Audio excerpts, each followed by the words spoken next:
क्षमा breaking Jain news. मैं चित्रनावन के लिए आग्रह करूंगा। हिंदुस्तान जैन समाज के वे चेहरे जो चेहरे में समय की रंग भरते रहते हैं, मैं आग्रह करूंगा प्रभात जी मुंबई, पंकज जी दिल्ली, विनोद जी बड़जात्या रायपुर, श्री आनंद जी स्टील सागर, श्रीमान अजय दंगसिया जी अजमेर, श्रीमान महेश बिल्हेरा, श्रीमान आशीष जी आशीष भाई पूना, संतोष सिंगाई जी, गौरव जैन और पूरी कमेटी कुंडलपुर वे चित्रनावन करेंगे। और दीप प्रज्वलन के लिए मैं फिर नाम लूंगा आप सबके बीच में। दुनिया की दो महानतम चित्र सट्टू भैया यही है, निवेदन है कृपया ऊपर आ जाए। सट्टू भैया पूरी कमेटी कुंडलपुर कमेटी आइए, हमें भी चित्रनावन करना है। इन्हें थोड़ी मेहनत लगेगी पर हम तालियां बजाकर इस चीज में शामिल हो सकते हैं। हमारे मित्र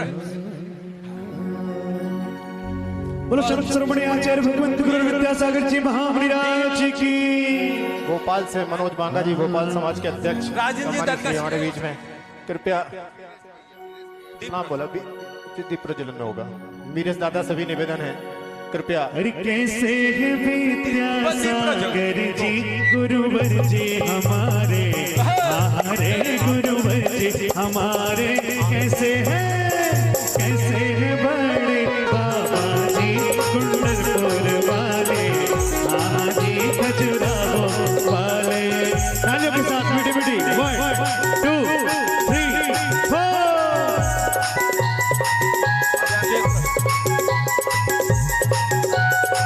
सभी लोग मैं आग्रह करूंगा सभी से श्रेयांश भी अशोक कि इस नगर पुण्य कार्य को संपादित करें। ले ले। इसके बाद अशोक नगर दीप प्रज्वलन के लिए अलकेश श्रेयांश भी असी से निवेदन है का कृपया। नाम किसी का रह भी जा सकता है, इसमें कोई बाधा नहीं है। कुछ लोग विलंब से आए हैं, कुछ समय के पहले आ गए थे, इसलिए दोनों के नाम कई एक इधर हो सकते हैं। यदि हो तो कृपया आप आ जाएं। दीप प्रज्वलित करने के लिए साथ ही ये सारी क्रियाएं संपन्न कर लें। दीप प्रज्वलन के लिए मैं आग्रह करूंगा सतीश सिंगाई जी, बीरेश सेठ दमोह, पवन जैन, सौरभ जैन विपुल जी, अजय जैन कोटा सीए, सुरेंद्र जैन करलापुर, सट्टू भैया, श्री मुकेश जैन ढाना, राजेश जी, देवेंद्र जी, भागवता कमेटी पूरी, अलकेश जी, श्री अशोक जैन विदिशा, श्री ऋषभ जी बांद्री ये हमारे सागर, कार्यकर्ता हैं खजुराहो, संजय मोदी सागर, कमल जी चैनपुरा सागर, दिनेश कमेटी की पूर्व कमेटी संजीव और जैन वर्तमान नेताजी कमेटी दोनों कानपुर, कमेटी के अध्यक्ष मंत्री से निवेदन है कृपया। श्रीमान मनोज बांगा जी अध्यक्ष और राकेश जी ओएसडी पूरी टीम के दीप साथ, प्रज्वलन में कमल जी कंदुआ, विनोद जी बड़जात्या साहब, बेजाय विनोद जी बड़जात्या, राकेश जी कटंडा, डॉक्टर राजेश जी हमारे सीनियर एसपी रहे, संजय कटंगा जी, राकेश लाला जी जिनके आज आचार्य जी, चकवर्ती राकेश जी, उनसे भी आग्रह है कृपया आ जाए। और विक्रिया रिद्धि से बदौरा जी टीकमगढ़, सुधीर बजाज जी, एडवोकेट विपुल जी high court Jabalpur, Mahendra ji Bhopal, doctor राजा जी भोपाल, संजीव जी कानपुर, नेताजी दिख नहीं रहे, कहाँ राकेश गए लाला जी हैं? महामंत्री दयोदय परिवार और पूरे दयोदय परिवार के हाथ उनमें मिला दें।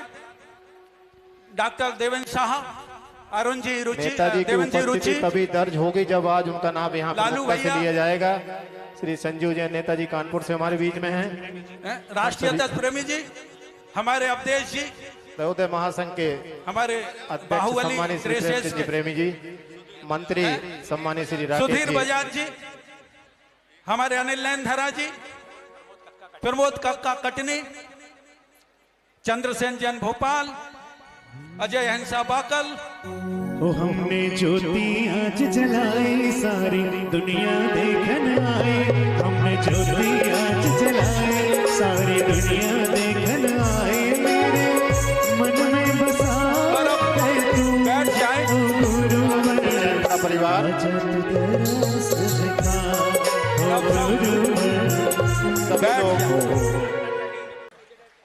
पटनागंज में अद्वितीय योगी निर्यापक श्रीमान योग सागर जी महाराज का 4 अगस्त को कलश की स्थापना है।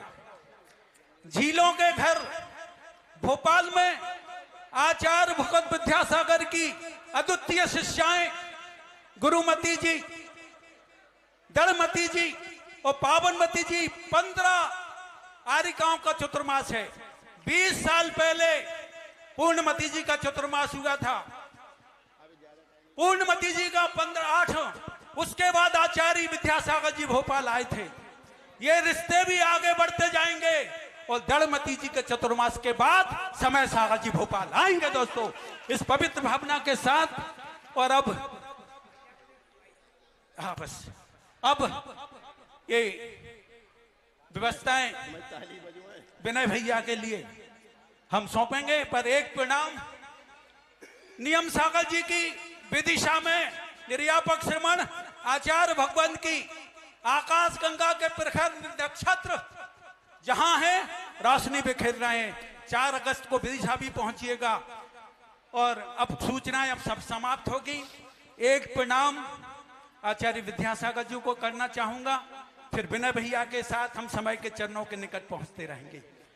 कि जिन्होंने उनकी समाधि देखी है दोस्तों, वे जानते हैं कि आचार्य विद्यासागर क्या थे और वो क्या कर सकते थे। मैं पंक्तियां निवेदित करूंगा, विनय भैया का आशीर्वाद चाहूंगा, रमेश भैया आपका भी, पूरे ब्रह्मांड के प्रणाम आचार्य भगवान के चरणों में रखता हूं। युद्ध लड़ा और जीता तुमने। क्या युद्ध लड़ा उन्होंने, कल्पना नहीं कर सकते आप दोस्तों। अब प्रदीप भैया आप हमें अपनी बात कह लें दो, क्योंकि कवि को अपनी बात कहना चाहिए। हाँ, नहीं महाकवि नहीं कह पाए तो बुखार आता है। युद्ध लड़ा और जीता तुमने समता के हथियारों से। सुनना है पंक्तियां, प्रणाम करना। युद्ध लड़ा और जीता तुमने समता के हथियारों से, कर्मों को चकचूर कर दिया अपने सम्यक प्रहारों से। कर्मों को चकचूर कर दिया अपने सम्यक प्रहारों को। अरे जिनने युद्ध को जीता है, हमने युद्ध देता है निकट से, जिनने युद्ध को देखा है बेशक वे कह सकते हैं, जिनने युद्ध को देखा है बेशक वे कह सकते हैं, गुरुवर विद्यासागर ही ऐसा युद्ध लड़ सकते हैं। विद्यासागर गुरुवर ही ऐसा युद्ध लड़ सकते हैं। तूफानों को चीर के निकले, तूफानों को चीर के निकले। तुम उस मैया के माझी थे, तुम तूफानों को चीर के निकले, तुम उस मैया के माझी थे। सम्राट समाधि बनकर चले, ऊपर तूफानों को चीर के निकले। तुम उस नैया के माझी थे, देह छोड़ चल गए ऊपर, बनकर सम्राट समाधि के, बनकर सम्राट समाधि के। यही इबारत पढ़ी है हमने गुरुवर के चरण टिखानों से। माझी कभी नहीं डरते हैं सागर में तूफानों से। स्मृतियों के भीगे घर में अब समय रंग भरते हैं। स्मृतियों के भीगे घर में समय रंग भरते हैं। और ओ अजय सेनानी हम तुमको प्रणाम करते हैं। ओ अजय सेनानी हम तुमको प्रणाम करते हैं। गीत गुरु के गाएंगे हम निर्द्वंद समय की लय में। गीत गुरु के गाएंगे हम निर्द्वंद समय की लय में। और कोई अंतर शेष नहीं है विद्या और समय में, कोई अंतर शेष नहीं है विद्या और समय में। गुरु के प्रति समर्पण के इनके सब तत्व उजागर हैं। पंक्तियां सुनना, गुरु के प्रति समर्पण के इनके सब तत्व उजागर हैं। और समय सिंधु की बूंद बूंद में गुरुवर विद्या सागर है। बोलो समाधि सम्राट आचार्य गुरुवर विद्यासागर जी महाराज के, उनके अनुज विश्वख्यात परिवार के मुखिया आचार्य समय सागर जी महाराज की, समय सागर जी महाराज की, आने वाले समय की, समय के चरणों में समय की। और अब मैं चाहूंगा और अब कि आज मंच का संचालन कर रहे थे महाराजा आचार्य विद्यासागर के दरबारी कवि चंद्रसेन जैन, उनके सम्मान में एक बार आप जोरदार तालियां बजाइए। और अब ये रिश्ते हम आगे निभाएंगे। हम आचार्य विद्यासागर के दरबारी कवि थे, अब समय सागर जी के चरणों में कविताएं सुनाएंगे दोस्तों। इस बहुत पवित्र बहुत भावना के साथ अब मैं विनय तालियां भैया जन से से आग्रह निकले। करूंगा। अब बड़े सम्मान के हमारे साथ क्षेत्र कमेटी के सम्मानीय मंत्री आदरणीय रमेश जी आकर के क्षेत्र की संक्षिप्त योजना बताएं। एक बार ब्रह्मचारी उनके सम्मान में तालियां बजाएं। ब्रह्मचारी भैया गणों से, प्रतिभा स्थली की सब बहनों से, सभी प्रति दीदियों से, सबसे मैं आग्रह करूंगा कि वे अपने स्थान से समय सागर जी के चरणों में आचार्य भगवंत को स्मरण करते हुए श्रीफल समर्पित करें। अपने उद्बोधन के लिए, अपने पुण्य की स्पंदना के लिए मैं आग्रह करूंगा इंजीनियर रमेश जी से कि वे आकर अपना उद्बोधन समर्पित करें। कि परम पूज्य आचार्य गुरुवर एक्सपर्ट श्री समय सागर जी महाराज की समस्त मुनि संघ की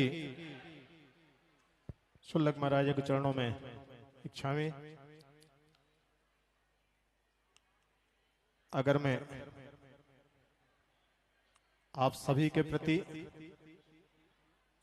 ये कहूं कि मैं आपका आभारी हूं, या मैं ये कहूं कि मैं आपका स्वागत करता हूं, तो आपको निश्चित रूप से कुछ भी पसंद नहीं आएगा। इसलिए पसंद नहीं आएगा कि क्या आप मेरे बुलाने पर आए हैं? नहीं ना, आप परम पूज्य आचार्य गुरुवर के दर्शन करने आए हुए हैं। और जब दर्शन करने आए हुए हैं तो किस चीज का धन्यवाद, किस चीज का आभार? जैसे आप वैसे हम सब। अगर नाम लूंगा तो ये पंडाल में सभी परम पूज्य आचार्य गुरुवर के भक्त हैं। और 2018 मैं क्षेत्र कमेटी से निवेदन के पहले विषय रख दूं 2018, ऐसे ही जैन मंदिर ये 2018 के पहले भी थे। लेकिन मुझे नहीं लगता है कि 2018 के पहले के ज्ञात इतिहास में एक साथ इतने बड़े समूह में जैन धर्मावलंबी कभी इकट्ठे हुए हों। और 2018 के बाद बंधुओं इतिहास बना है कि शायद ही कोई वर्ष बचा हो जब ऐसा समूह इकट्ठा ना हुआ हो। और वो इसलिए इकट्ठा हुआ, परम पूज्य आचार्य गुरुवर 2018 में यहां आए। एक तिथि मुझे याद है, 17 जुलाई की वो तिथि थी। ऐसे ही मंच सजा हुआ था, परम पूज्य आचार्य गुरुवर का 50वां संयम स्वर्ण महोत्सव हम सभी ने आप लोगों की उपस्थिति में मनाया था। और पुनः उसी तिथि को 17 जुलाई 2024 को पुनः आचार्य श्री का इस धरा पर आगमन होता है। इन 5-6 वर्षों में जो हुआ सो ठीक, लेकिन इन 5-6 महीनों में कुछ ऐसा भी घटित हो गया जो हम सबको कुछ समय के लिए बिल्कुल जड़ बुद्धि सा कर गया, विवेक शून्य सा कर गया। हमारी सोचने समझने की क्षमता क्षीण हो गई थी। लेकिन फिर पता नहीं हम सभी में कहां से ऐसी शक्ति आई। जैसे ही सभी ने आंखें बंद की और परम पूज्य आचार्य गुरुवर का स्मरण किया और आंखें खोल कर देखी तो साक्षात परम पूज्य आचार्य गुरुवर दिखे। आचार्य गुरुवर का ही संग आचार्य गुरुवर के रूप में यहां विराजमान। आचार्य गुरुवर ने, अगर मैं अभी यहां गिनाऊं कि इस देश को क्या दिया है, घंटों लग जाना, दिन लग जाना है। वो दिन भी कम पड़ जाएंगे, बरसों लग जाएंगे, उनके उपकारों को बता नहीं सकते, भुला नहीं सकते। इतने बड़े बड़े जिनालय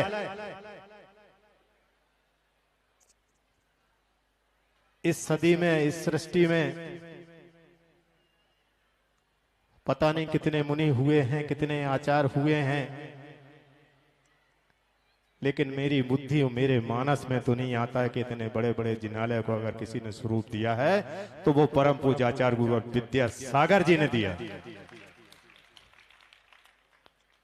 और वो जो निर्माण जो हो चुके हैं, जो हो रहे हैं और जो होंगे, वो पूरे के पूरे निर्माण आगम प्रमाणित निर्माण हैं।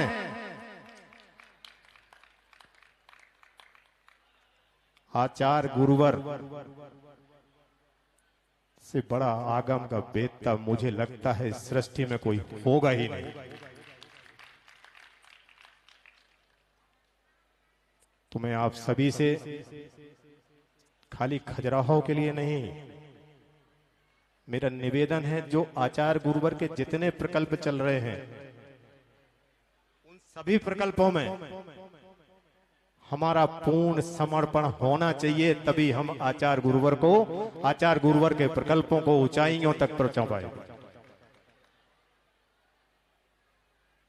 बहुत से प्रकल्प मंदिर निर्माण भर नहीं है, गौशालाएं भर नहीं है, प्रतिभा स्थली भर नहीं है, हथकरघा भर नहीं है।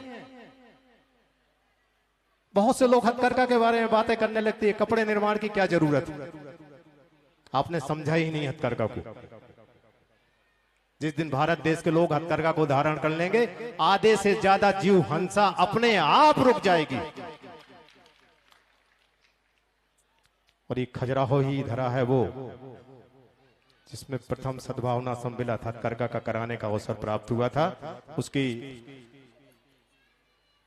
आदरणीय रेखा दीदी और नीलम दीदी सूत्रधार थी, आज वो इस सदन में हैं। उनके माध्यम से ये सद्भावना सम्मेलन यहाँ संपन्न हुआ था।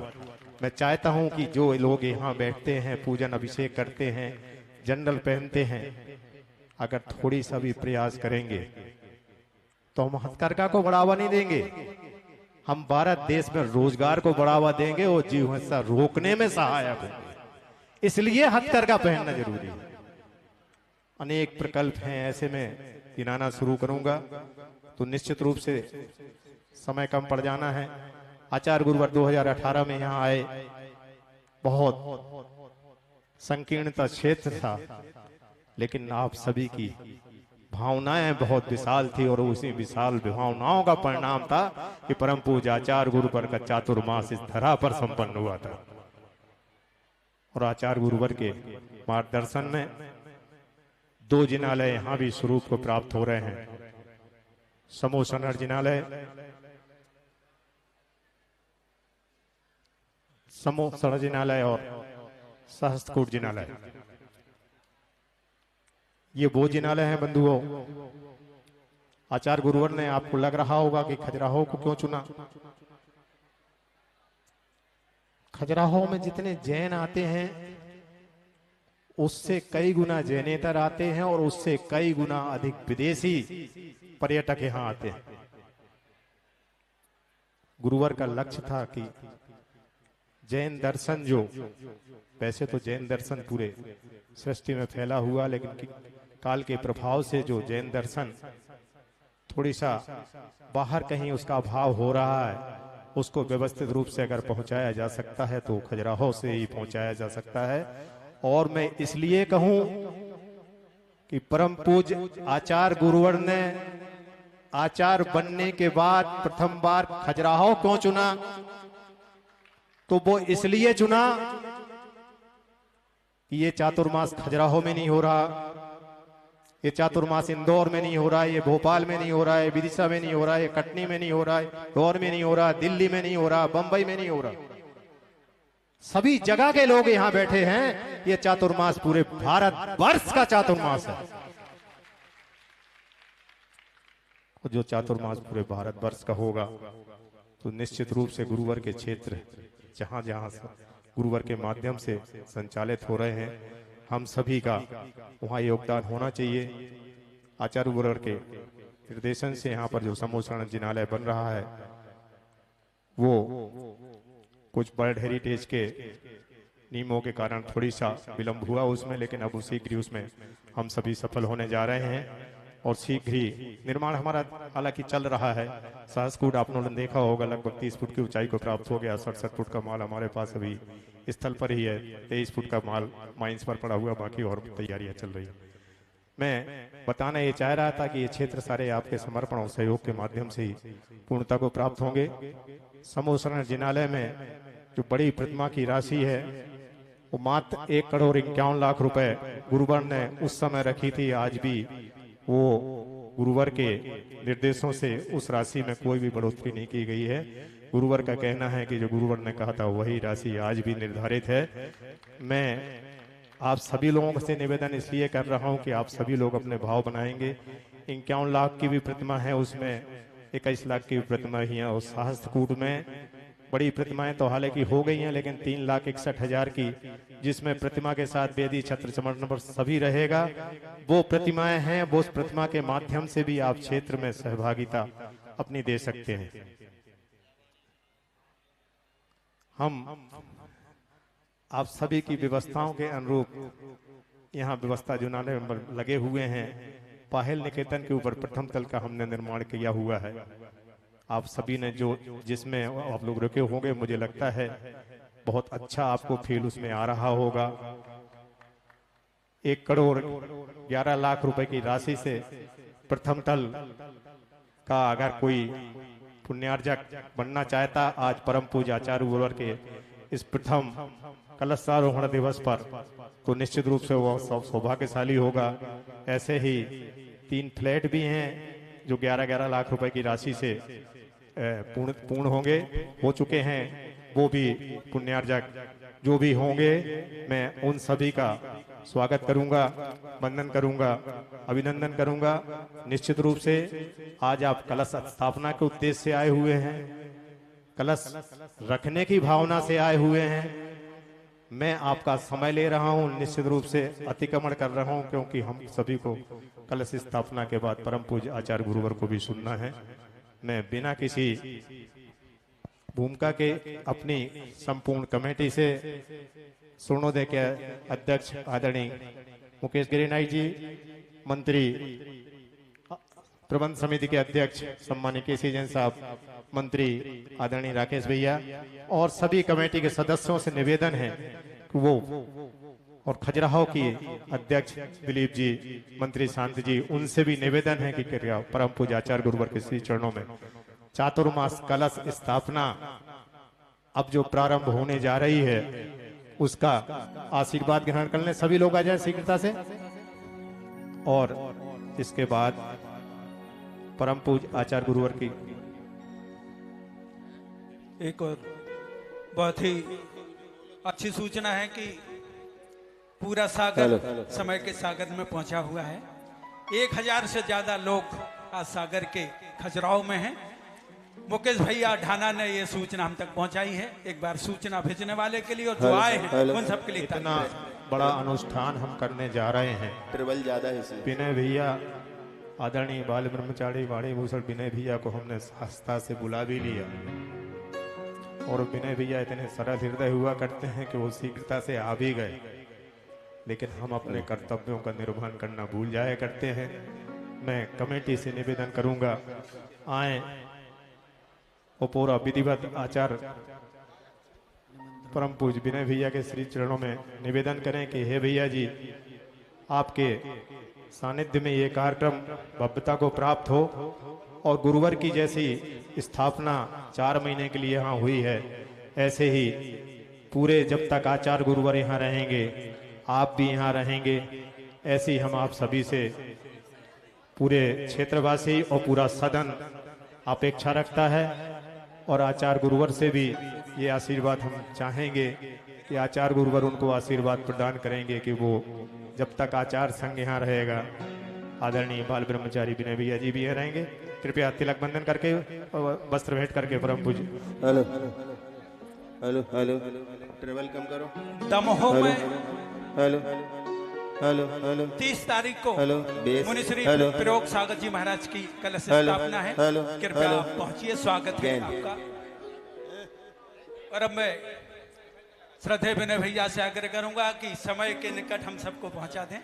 हम निरंतर समय को पाने के लिए आतुर हैं और जैसे चलो, जैसे मंगलम भगवान वीरो मंगलम गौतमो गणे मंगलम कुंद कुंदार्यो जैन धर्मोस्तु मंगलम तरणि विद्यासागर गुरु तारो मुझे ऋषि करुणा करो वहीं से दो आशीष। जय बोलो देवादिदेव श्री शांतिनाथ भगवान की। संत शिरोमणि आचार्य भगवान गुरुदेव विद्यासागर जी महामुनिराज की जय। विद्या शिरोमणि आचार्य श्री समय सागर जी महाराज की समस्त आचार्य संघ की जय। 2024 का वर्ष एक तरफ से अभिशाप सिद्ध हुआ तो दूसरी तरफ से वरदान भी सिद्ध हो रहा है। हम 18 फरवरी को याद करना चाहेंगे जब इस दुनिया से इस काल ने प्रत्येक प्राणी की आत्मा को जैसे छीन लिया। गुरु महाराज ने विधिवत 28 दिसंबर से संलेखना प्रारंभ की और किसी को आभास भी नहीं होने दिया। आज भले ही आप तरह तरह की बातें करते रहो कि उनका ऐसा और उनका वैसा, जो उनको नहीं जान पाया, जो उनको नहीं जी पाया, वो ही ऐसी बातें कर पाएगा। पूछना है तो उनके साथ रहने वाले उन लोगों से पूछो कि गुरु महाराज ने किस तरीके से अपनी समाधि को सम्राट के रूप में बदल करके संलेखना को पूर्ण किया है।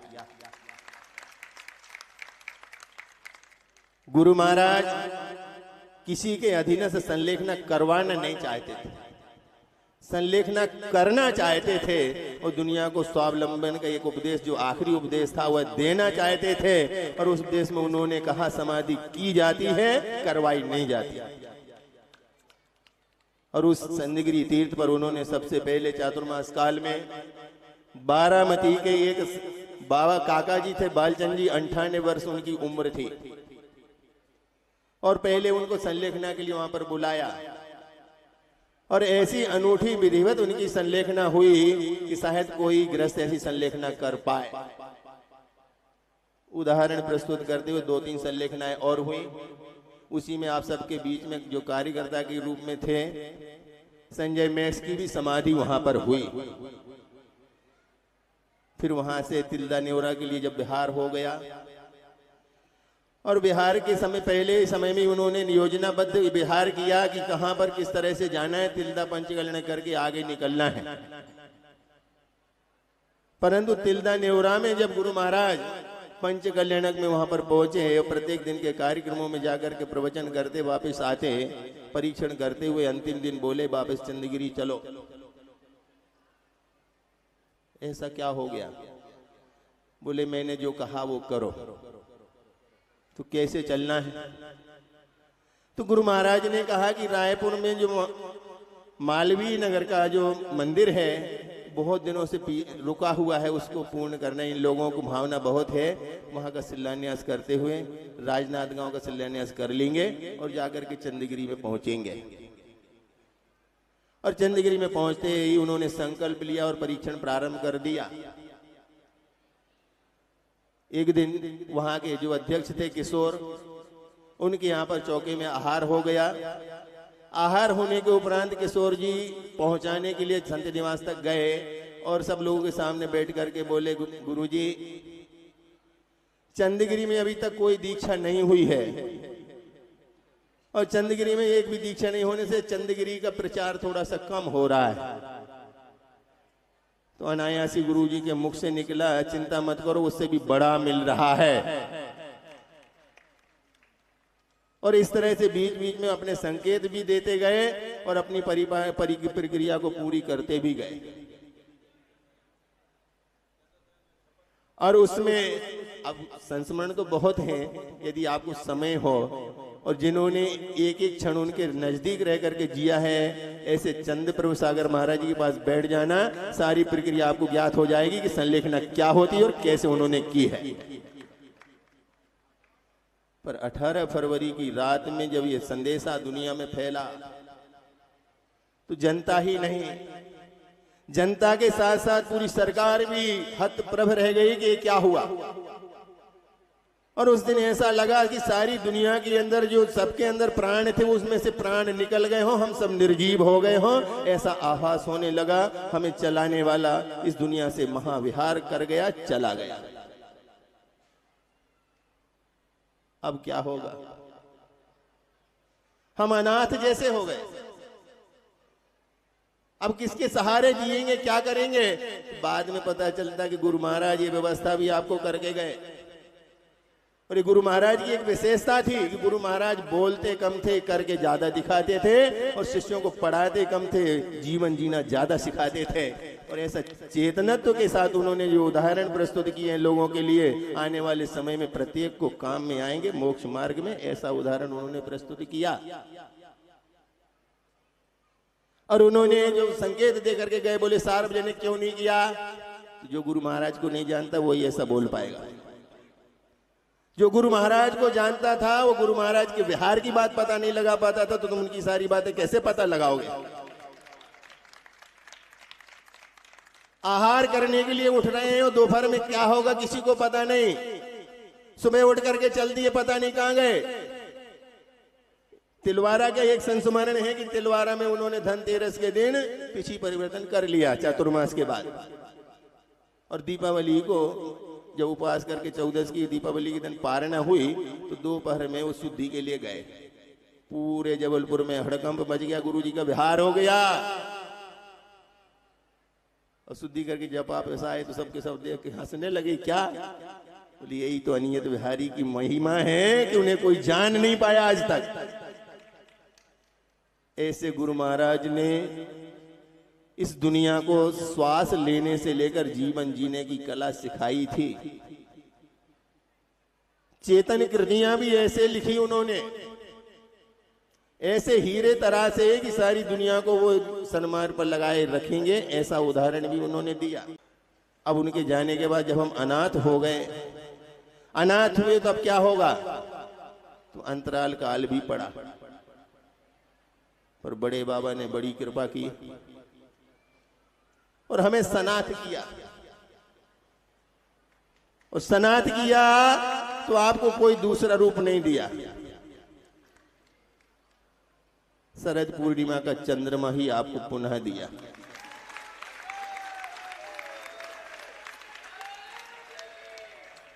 बोले इनकी छवि उनकी जैसी दिखती है, क्यों नहीं दिखेगी? जन्म एक ही दिन का, एक ही पूर्णिमा का।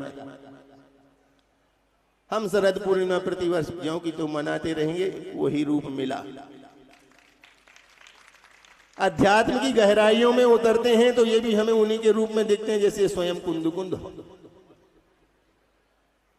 हम भक्ति के क्षेत्र में जब निकलते हैं तो देखते हैं कि ये शायद गुरु महाराज ही भक्ति कर रहे हैं।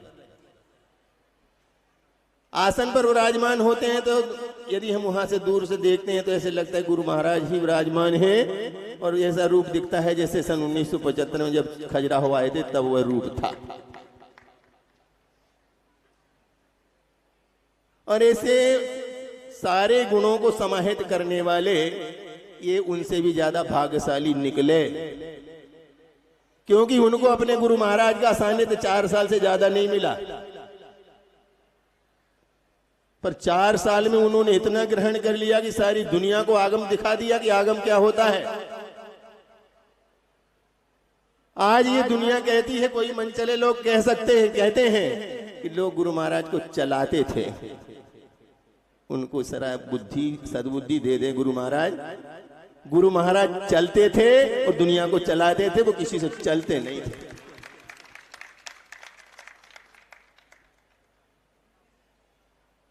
जब गुरु महाराज की ये समाधि की खबर प्रधानमंत्री कार्यालय को पहुंची 3 बजे। स्वयं नरेंद्र जी मोदी जी को आंख में आंसू आ गए। बोले मैं सरकार नहीं चलाता था, मेरी सरकार चलाने वाला चला गया। निरंतर जो सरकार को भी राष्ट्र चिंतन के विषय देते थे, उन गुरु महाराज को कौन चला पाएगा? कोई नहीं चला सकता, बल्कि सारी दुनिया को उन्होंने चलाया। परंतु ध्यान रखना, किसी पर उन्होंने स्वामित्व तो नहीं रखा। क्षेत्र का भी उद्धार किया तो आपको ही सौंप दिया। कहीं कोई प्रकल्प आपको दिया तो उसको आपको ही सौंप दिया कि चलाना आपको है, मेरा आशीर्वाद है। इसका एक छोटा संस्मरण जैसा ही है। सिरपुर की बात है। सिरपुर में जब पाटनी साहब वगैरह सब लोग आए थे और प्रभा जी वगैरह सब बैठे थे, गुरु महाराज के सामने बात रखी तो गुरु महाराज ने एक चुटकी ली और कहा कि तुम सबको कमाने की छूट है, पर खर्च करना तुम्हें नहीं आता, वो मैं सिखाऊंगा। तुम बेधड़क कमाओ, पर खर्च के जैसे करना है वो मैं सिखाऊंगा और मैं बताऊंगा, उस हिसाब से तुम खर्च करोगे तो तुम्हारा वह कमाया हुआ परिग्रह का धन भी सदुपयोग होने से तुम्हें मोक्ष का मार्ग दिलाएगा। ऐसे गुरु महाराज की छवि को लेकर के जब इनका चातुर्मास की बात आई तो कुंडलपुर में वैसे रहस्य धीरे धीरे खुल तो गया। जब भावनामती जी को छतरपुर का चातुर्मास दिया गया और पता नहीं धीरे से दोबारा कोई संकेत पहुंचा और वो कटनी की ओर मुड़ गए, तो छतरपुर वाले भीतर भीतर रसगुल्ले तो फूटने लगे कि कुछ तो होने वाला है। पर ये भी तो वही थे, कब कहां चल देंगे किसको पता। जब ये सड़क पर चलते हैं तो ये दुनिया को नहीं देखते, दुनिया इनको देखती। कौन कहता गुरु महाराज नहीं चल रहे? मतलब जिनकी चर्या में आगम झलकता हो, ऐसा इन महाराज ने भी गुरु महाराज का 40-42 साल तक सानिध्य पाया और उनके साथ जो आलोड़न किया है, ये इसलिए उनसे ज्यादा भाग्यशाली हुए। और उससे ज्यादा भाग्यशाली तो हम हुए कि ऐसे गुरु महाराज के जीवन को जीने और पीने वाले महाराज हम सबके बीच में हम सबको सनात करते हुए आचार्य पद पर प्रतिष्ठित हुए। आज उनका पहला चातुर्मास है। 44 चातुर्मास जो भी गए वो तो सब मुनि और निर्यापक के रूप में गए। पहला चातुर्मास है आचार्य पद का। और कुंडलपुर से बिहार होते हुए जब 17 तारीख को यहां पर प्रवेश किया तो यहां पर अभी चंद्रसेन जो है अपनी भाषा में प्रदेश को ही सीमित कर गए। ये विश्व की धरोहर है, विश्व प्रसिद्ध पर्यटक स्थल क्षेत्र है। और इसमें जो बैठे हैं, इनमें बैठने वालों में आपको पूरे नाम नहीं मालूम हो पाए हैं, अभी पता कर लो। कर्नाटक से, निप्पानी से भी लोग यहाँ बैठे हैं, सांगली और कोल्हापुर से भी बैठे हैं। खजुराहो ग्राम पंचायत होगी, नगर पंचायत होगी, जिला छतरपुर हो सकता है, संभाग सागर हो सकता है, प्रदेश मध्य प्रदेश हो सकता है, तो देश भारत हो सकता है, परंतु ये अखिल भारतीय नहीं, अखिल विश्व का क्षेत्र है। और यहाँ पर विदेशी लोग भी बैठे हुए और उन सब के बीच में इनका पहला चातुर्मास स्थापित होना हो और ऐसी विश्व स्तरीय समाज यहाँ पर उपस्थित होकर के उसके लिए लालायित हो। और ये कृपा गुरु महाराज ने की। और गुरु महाराज की लिखी हुई चेतन कृतियों के प्रथम हीरे हैं। ऐसे प्रथम हीरे जो गुरु महाराज की सारी संपत्ति जितनी भी थी, रुपया पैसा नहीं, धन दौलत नहीं, अध्यात्म से लेकर के न्याय से लेकर के सारे ग्रंथों का आलोड़न जिन्होंने पिया हो, ऐसे अध्यात्म श्रोमणी विद्या श्रोमणी का चातुर्मास कराने का सौभाग्य खजुराहो की धरती पर मिला है।